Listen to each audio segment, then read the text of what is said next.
Hello friends, welcome to my YouTube channel Uma Unique Trends. మనం ఈరోజు మొలకెత్తిన రాగుల పిండితో నువ్వులు వేసి రాగి లడ్డు ఎలా చేసుకోవాలో చూద్దాం. ఈ మొలకెత్తిన రాగుల పిండి మరియు నువ్వులు వేసి చేసిన లడ్డు రెగ్యులర్గా తింటే మనకి కాల్షియం డెఫిషియన్సీ లేకుండా ఉంటుందండి. ఈ లడ్డు తయారు చేయడానికి కావలసిన పదార్థాలు నువ్వులు 2 కప్పులు, రాగి పిండి 1 కప్పు, బెల్లం 1 కప్పు, అలాగే యాలకుల పొడి మరియు దాల్చిన చెక్క పొడి. అంతేనండి, సింపుల్ ఇంగ్రీడియంట్స్. ఇప్పుడు స్టవ్ మీద ఒక బాండి పెట్టుకొని దానిలో నువ్వులు వేసుకుని లైట్ బ్రౌన్ కలర్ వచ్చిందాకా వేయించాలి. ఇందులో నేను నల్ల నువ్వులు తెల్ల నువ్వులు 2 మిక్స్ చేసి వాడానండి. ఇవి లో ఫ్లేమ్లో వేయించుకోవాలి మనం. ఫ్రెండ్స్, నా వీడియోస్ మీకు నచ్చినట్టయితే నా ఛానల్ని తప్పకుండా సబ్స్క్రైబ్ చేయండి. అలాగే లైక్ ఇంకా కామెంట్ చేసి మీ ఫ్రెండ్స్ అండ్ ఫ్యామిలీ మెంబర్స్కి షేర్ చేయండి. ఈ నువ్వుల్ని మనం డైట్లో రెగ్యులర్గా చేర్చుకుంటే మనకి ఇంకా కాళ్ళ నొప్పులు అలాంటివి రావండి. ఈ నువ్వుల్ని మనం లైట్ బ్రౌన్ కలర్ వచ్చేదాకా వేయించుకుంటే దీని నుండి మంచి అరోమా వస్తుంది. అలాంటి నువ్వులతో చేసిన లడ్డు టేస్టీగా ఉంటుంది. ఇప్పుడు ఇవి ఆల్మోస్ట్ వేగిపోయాయండి. ఈ వేగిన నువ్వులని మనం ఒక ప్లేట్ తీసుకొని అందులో పోసుకొని చల్లార్చుకోవాలి. మళ్ళీ అదే ప్యాన్ని స్టవ్ మీద పెట్టి అందులో మనం నెయ్యి వేసుకోవాలి. ఈ నెయ్యి హీట్ అయిన తర్వాత ఇందులో మనం మొలకెత్తిన రాగులతో తయారు చేసిన రాగి పిండిని వేసుకోవాలి.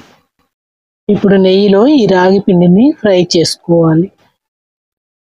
ఫ్రై అయిన రాగి పిండి మంచి సువాసన వస్తుందండి. అప్పటిదాకా మనం ఈ రాగి పిండిని వేయించుకోవాలి. ఈ రాగి పిండి కలర్ మారిందాకా సన్నటి సగం మీద వేయించుకోవాలండి. ఇది ఆల్మోస్ట్ వేగిపోయింది. మామూలు రాగి పిండి కంటే మొలకెత్తిన రాగి పిండిలో పోషక విలువలు చాలా ఎక్కువ అండి. ఇప్పుడు ఈ వేయించుకున్న రాగి పిండిని ఒక ప్లేట్లో పోసి చల్లార్చుకోవాలి. ఇప్పుడు అదే బాండీలో మనం 1 కప్పు బెల్లం వేసుకొని పాకం చేయటానికి సరిపడా నీళ్లు పోసుకోవాలి. ఇప్పుడు ఈ బెల్లాన్ని స్పాచులా సహాయంతో నీళ్లలో కరిగిందాకా తిప్పుకోవాలి. బెల్లం నీళ్ళలో కరిగిపోయిందండి. మనకి నువ్వులు ఆరిపోయాయి. ఆరిన నువ్వుల్ని మనం మిక్సీ జార్లో పోసుకోవాలి. వాటిని మెత్తగా గ్రైండ్ చేసుకోవాలి. ఇప్పుడు మనం కరిగిన బెల్లం ఉన్న బాండీని స్టవ్ మీద పెట్టుకోవాలి. ఆ బెల్లం తీగ పాకం వచ్చేదాకా స్టవ్ మీద హీట్ చేయాలి. ఇది హీట్ అయ్యేలోపు మనం ఒక ప్లేట్లో నీళ్లు పోసుకోవాలి. నీళ్లు పోసిన ప్లేట్లో మనం పాకం వేస్తే ఇలా వస్తే పాకం రెడీ అయిపోయినట్టు. తీగ పాకం, లేత పాకం వస్తే సరిపోతుందండి. ఇందులో మనం రాగి పిండిని వేసుకుని కలుపుకోవాలి. బెల్లం పాకంలో మొత్తం కలిసిపోయేదాకా చక్కగా కలుపుకోవాలి. మీరు రాగుల్ని ఒకసారి మొలకెత్తించుకొని ఇలా పౌడర్ చేసి పెట్టుకున్నారంటే సంవత్సరం అంతా డిఫరెంట్ డిషెస్ ట్రై చేయొచ్చు. ఇప్పుడు ఇందులో నేను యాలకుల పొడి వేసానండి. తర్వాత దాల్చిన చెక్క పొడి కూడా వేసాను. ఇప్పుడు ఇందులో గ్రైండ్ చేసి పెట్టుకున్న నువ్వుల పొడిని కూడా వేసి కలుపుకోవాలి. నువ్వుల పొడి మెత్తగా గ్రైండ్ చేయాలి. ఇప్పుడు ఈ మొత్తాన్ని పాకంలో చక్కగా కలిసిపోయేటట్టు కలుపుకోవాలి. మీరు మొలకెత్తిన రాగి పిండిని ఎలా చేసుకోవాలంటే రాగులు శుభ్రంగా కడుక్కొని ఓవర్ నైట్ నానబెట్టుకోవాలి.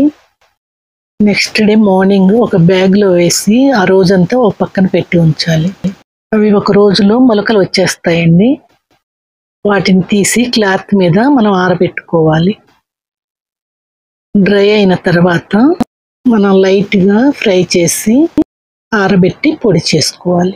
ఇప్పుడు ఈ మిశ్రమాన్ని మొత్తాన్ని ఒక ప్లేట్లోకి ట్రాన్స్ఫర్ చేసామండి.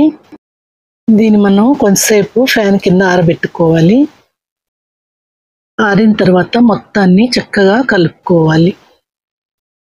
మీరు బెల్లం వద్దనుకుంటే ఖర్జూరాలతో కూడా ఈ లడ్డును తయారు చేసుకోవచ్చు. ఈ పిండి చక్కగా కలిసిపోయిందండి. ఈ లడ్డు తయారు చేసుకోవటం. ఇవి ఎక్కువ రోజులు స్టోర్ ఉంటాయండి. అంతే ఫ్రెండ్స్, ఎంతో హెల్దీ, కాల్షియం ఎక్కువగా ఉన్న మొలకెత్తిన రాగులతో నువ్వులు వేసి లడ్డు రెడీ అండి. ఇవి ఇంట్లో వాళ్ళకి రెగ్యులర్గా మీరు పెట్టారంటే అట్లీస్ట్ కాల్షియం డెఫిషియన్సీ మాత్రం రాకుండా ఉంటుంది.